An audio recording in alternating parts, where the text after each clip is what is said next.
સુરત શહેરમાંથી duplicate hospital બાદ duplicate medical institute ઝડપાઈ છે। સુરતમાં દુકાનની અંદર મેડિકલ ઇન્સ્ટિટ્યૂટ ચાલી રહી છે। જીવનદીપ મેડિકલ ઇન્સ્ટિટ્યૂટના નામથી મેડિકલ કોર્સ ચલાવાઈ રહ્યા છે। એક જ દુકાનની અંદર 6 પ્રકારના મેડિકલ સ્ટોર્સ ચલાવાઈ રહ્યા છે। મેડિકલ હોસ્પિટલો બાદ સુરતમાં બોગસ રીતે ચાલતી મેડિકલ ઇન્સ્ટિટ્યૂટ સુરતમાં દુકાનની અંદર વિદ્યાર્થીઓને ભણાવાઈ છે અને પરીક્ષા આપવા બેંગ્લોર મોકલાઈ છે। ગુજરાતમાં આવી રીતે ઇન્સ્ટિટ્યૂટ ચલાવવાનો કોઈ કાયદો જ નથી, તેમ છતાં બોગસ ઇન્સ્ટિટ્યૂટ ઊભી કરવામાં આવી છે। ગુજરાત પેરામેડિકલ કાઉન્સિલ સ્ટાફ સાથે થયેલી વાતચીતનું રેકોર્ડિંગ પણ સામે આવ્યું છે। પેરામેડિકલ કાઉન્સિલના હેલ્પલાઇન નંબર પર પણ આ પ્રકારની ઇન્સ્ટિટ્યૂટ ગુજરાતમાં ચલાવી ન શકાય તેવું સ્વીકાર્યું।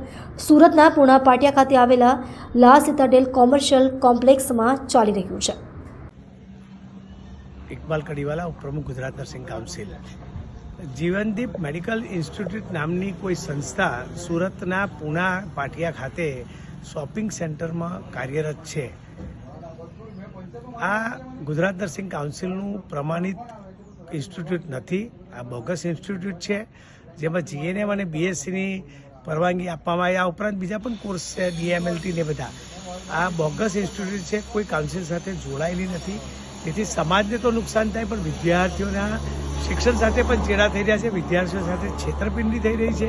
આદિવાસી વિદ્યાર્થીઓ અને ગરીબ વિદ્યાર્થીઓને છેતરવાનો જે બાલિશ પ્રયત્ન થઈ રહ્યો છે, જેને હું ખંડન કરું છું અને આવી ઇન્સ્ટિટ્યૂટ તાત્કાલિક બંધ થવી જોઈએ, એની સામે પોલીસ કાર્યવાહી થવી જોઈએ અને પગલાં લેવા જોઈએ।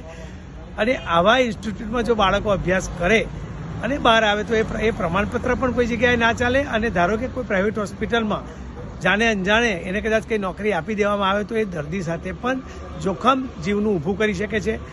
આવી જીવનદીપ મેડિકલ ઇન્સ્ટિટ્યૂટ નામની કોઈ સંસ્થા નર્સિંગ કાઉન્સિલના રેકોર્ડ પર નથી, જેથી તેની સામે કડક કાર્યવાહી થવી જોઈએ એવું મારું માનવું પણ છે અને મારી રજૂઆત પણ છે।